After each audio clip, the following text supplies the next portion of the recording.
Good morning. We are gathered here to celebrate the life of Jay Bushell, who enriched our lives with his dedicated service to the club, his wonderful sense of self-deprecating humor, unabashed love of rowing, and wonderful hospitality.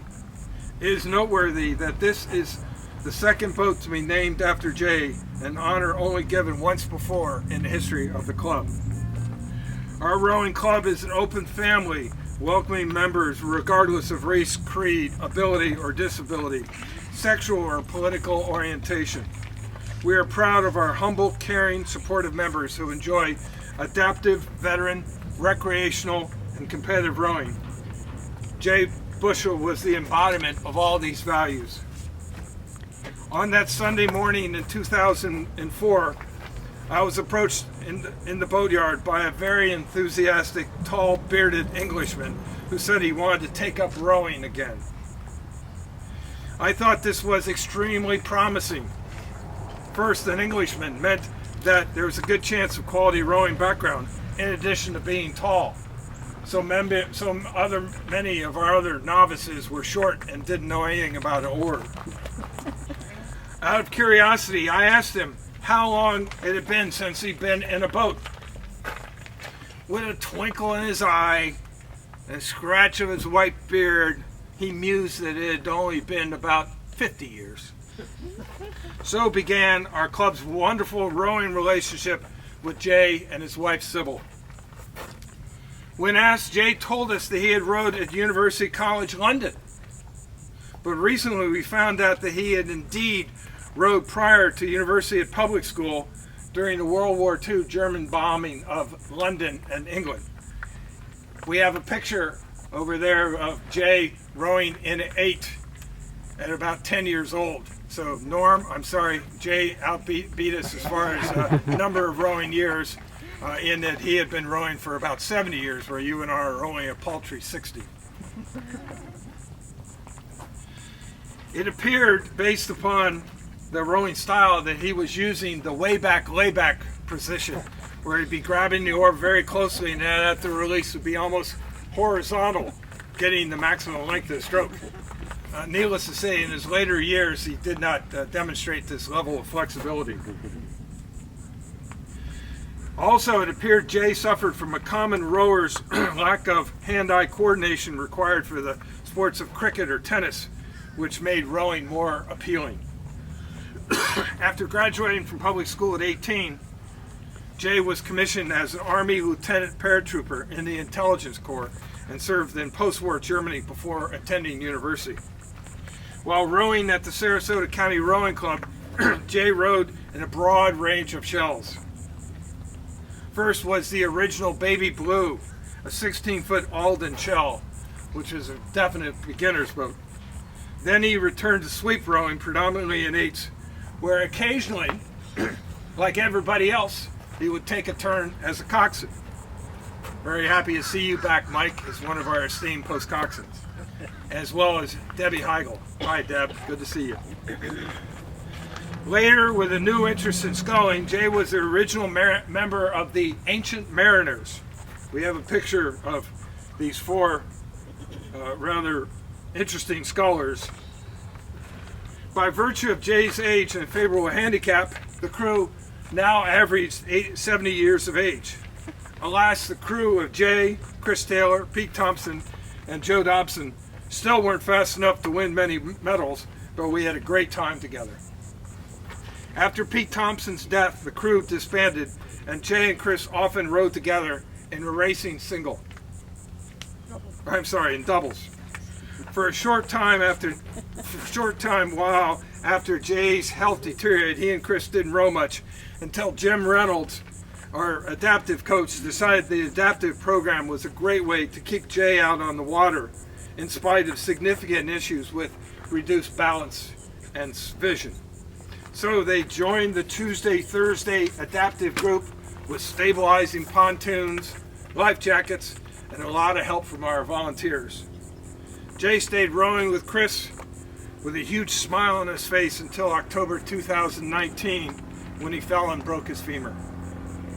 It was amazing to see during that time they were on the water how inhibited Jay was on land, but how balanced and flexible he was with Chris on the water. There are many stories about Jay's experiences on the water, and you will hear a lot more today.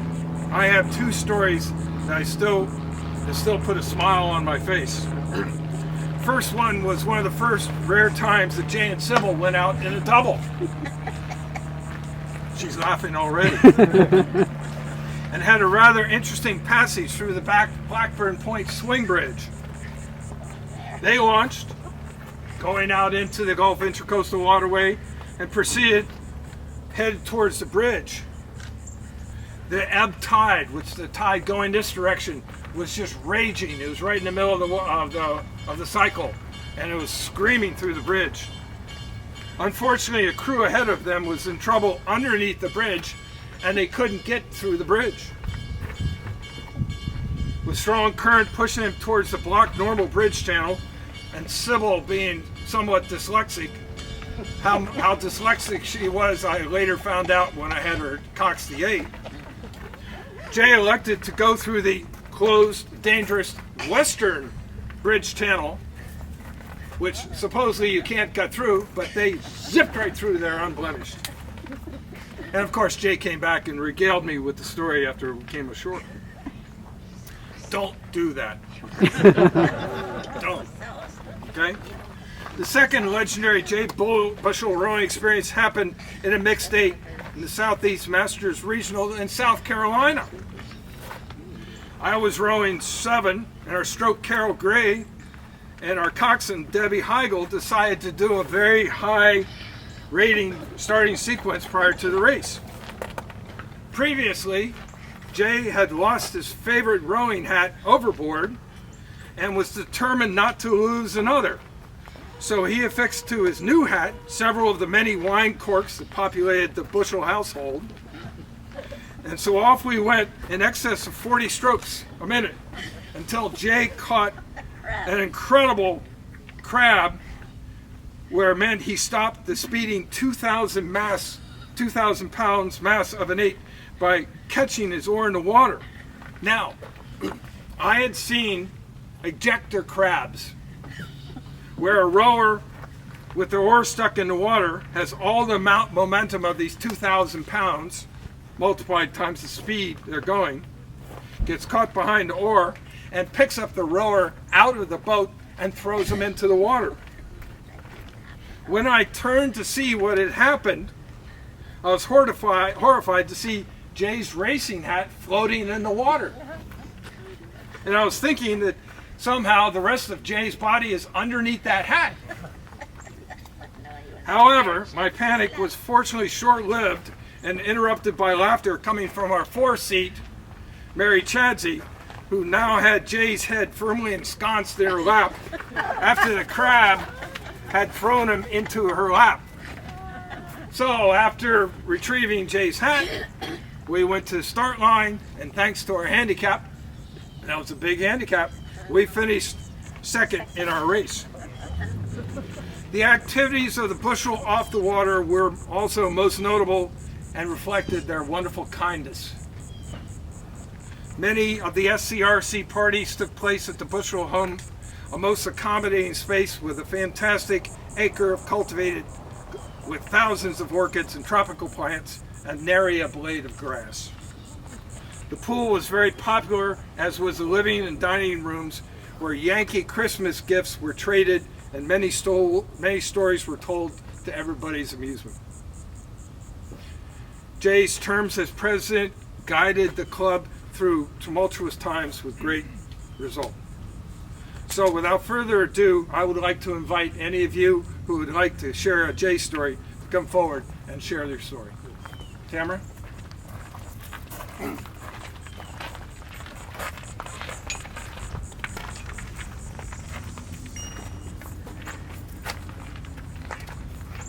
Well, if you guys have been in a boat with me, sometimes we talk about puddles and the length of the puddle, the size of the puddle, and I'll turn into a puddle right now talking about Jay.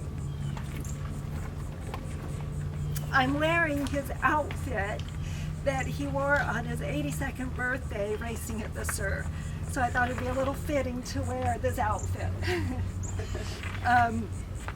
Jay had, as Joe mentioned, he and Sybil, their yard was just, oh my gosh, we would have parties and Sybil would say, go take all the limes off that tree, Tamara, and bring them back in.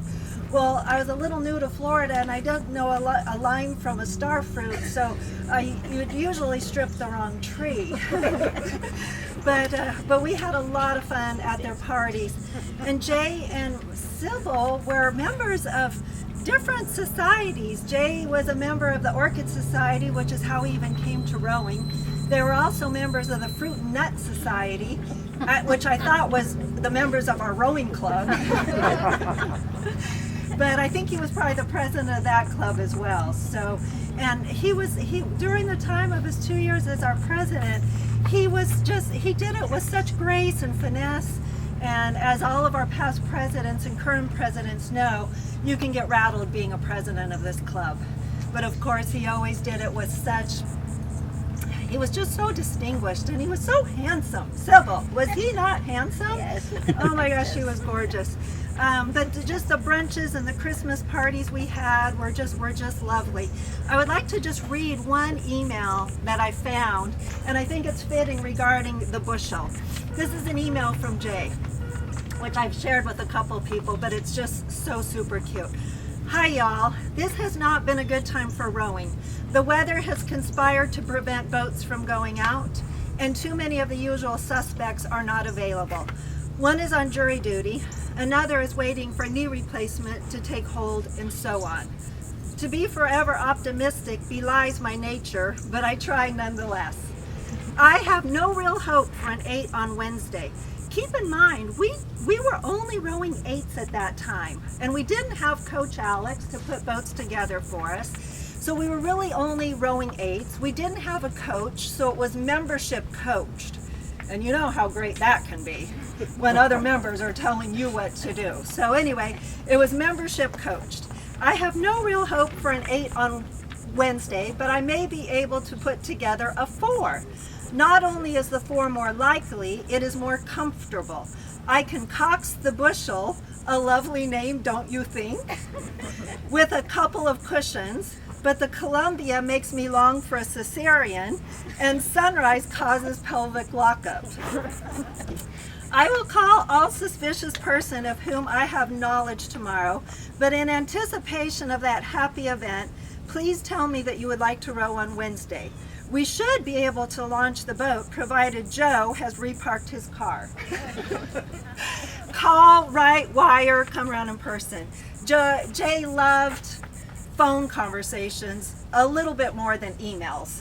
And so he was a little more fond of people just picking up the phone and calling than email. Let's see. I think that's about it, except for I remember when I was a new member to the club, we would, at our Christmas party, we had these awards, and they slathered on a label to give you a award.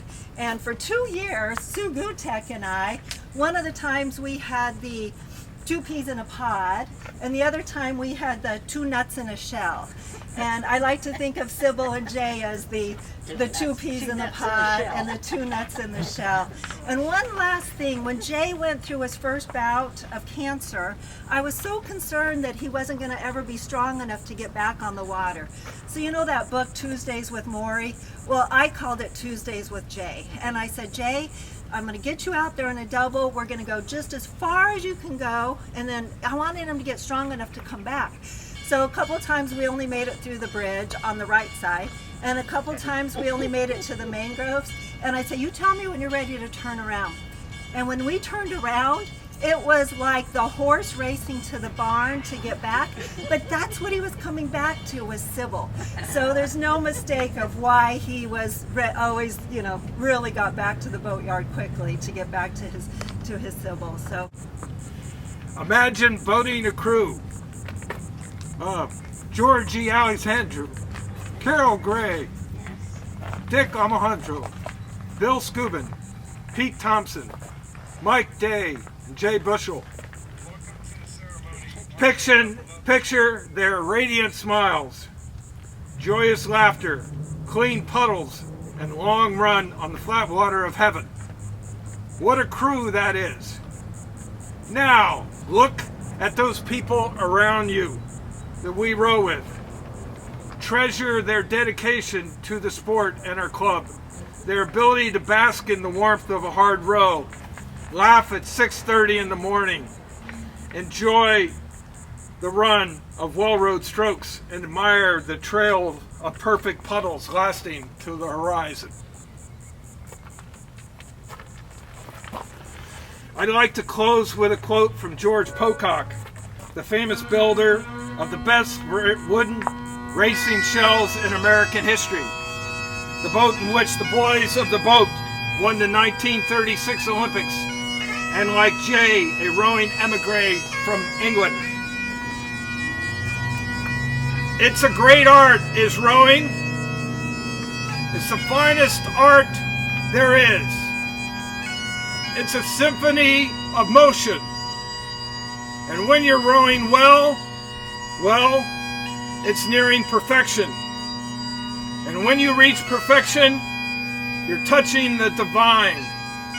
It touches the you of yous, which is your soul. Sybil, would you come with me? And we are going to christen, we're going to christen the J.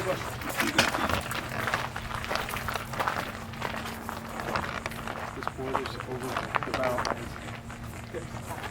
Right there, right there by the knee. Ladies and gentlemen,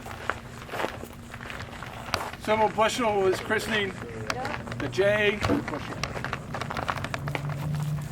May we row this boat with the honor that Jay gave us and the joy that the sport brings. This concludes our ceremony. We're here.